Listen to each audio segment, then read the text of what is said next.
अक्सर लोग कहते हैं कि रामायण या महाभारत में जो भी अस्त्र शस्त्र या जो कुछ दिखाया जाता है वैसा कैसे संभव है।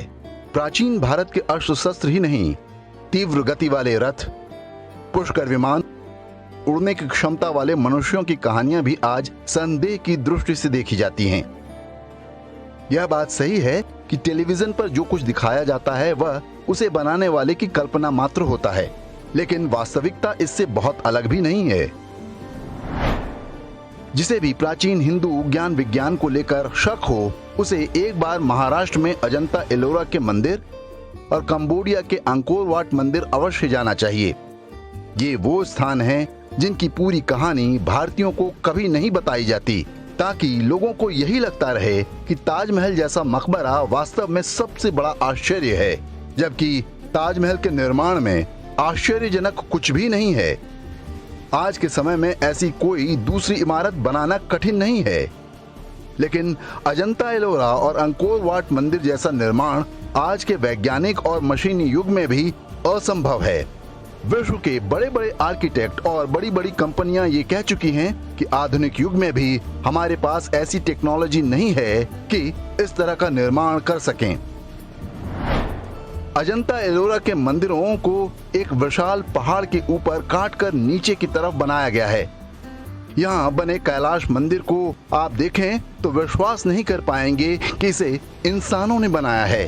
आज भी पूरी दुनिया में ऐसा कोई तरीका नहीं है जो किसी विशाल पहाड़ को इस तरह से काटे और उसमें मंदिर, गलियारा, मूर्ति, चबूतरा, नंदी बैल, शिवलिंग, खंबे इत्यादि बन सकें।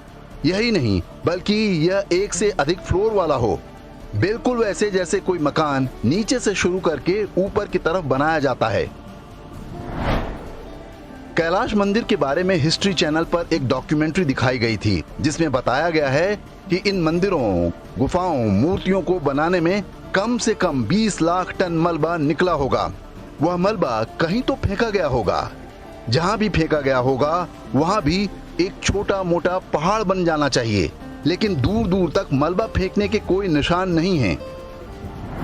वैसे तो कैलाश मंदिर को आज के समय में बनाना असंभव है, फिर भी आज काम शुरू किया जाए तो इसमें कम से कम 100 साल लग जाएंगे।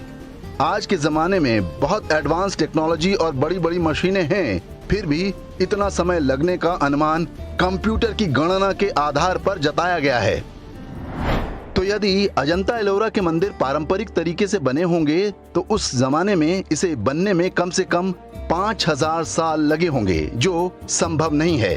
अमेरिकी वैज्ञानिकों का अनुमान है कि जैसे आज के जमाने में प्लाज्मा कटर होता है, इस मंदिर को बनाने में ऐसे ही किसी यंत्र का प्रयोग किया गया होगा। प्राचीन ग्रंथों में भस्माशस्त्र नाम के यंत्र का वर्णन मिलता है।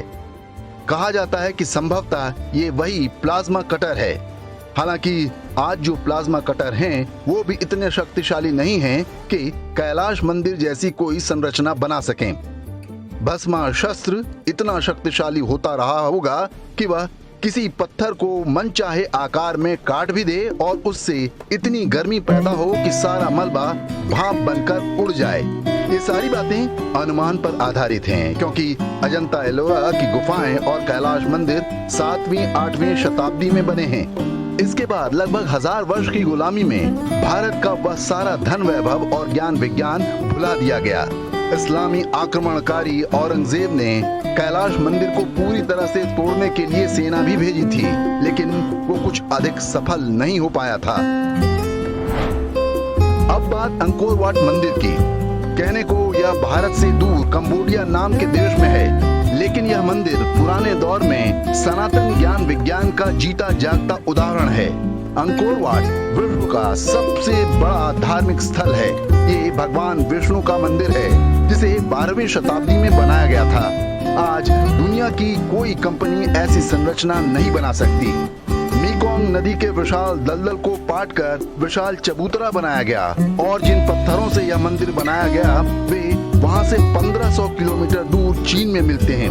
वहां से पत्थरों को लाकर बिना सीमेंट के कट एंड फिक्स मेथड द्वारा जोड़कर इतना विशाल मंदिर कैसे बना और कैसे यह इतने साल बाद भी सही सलामत खड़ा है, यह एक अनसुलझी पहेली है।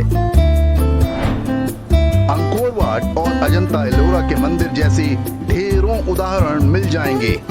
इन सब का एक ही मतलब है कि उस दौर में भारतीय ज्ञान विज्ञान आज के युग से भी आगे था। पहले इस्लामी और फिर ईसाई आक्रमणों से जूझते जूझते हमने वह सारा ज्ञान विस्मृत कर दिया। स्वतंत्रता के बाद देश के पास वह सब कुछ दोबारा पाने का एक अवसर था, लेकिन विधर्मी कांग्रेसी और वामपंथियों के षड्यंत्रों के चलते वह अवसर भी हमने गंवा दिया। आज स्थिति यह है कि हमारी नई पीढ़ी अपने ही पूर्वजों के गौरवमयी इतिहास पर संदेह करने लगी है।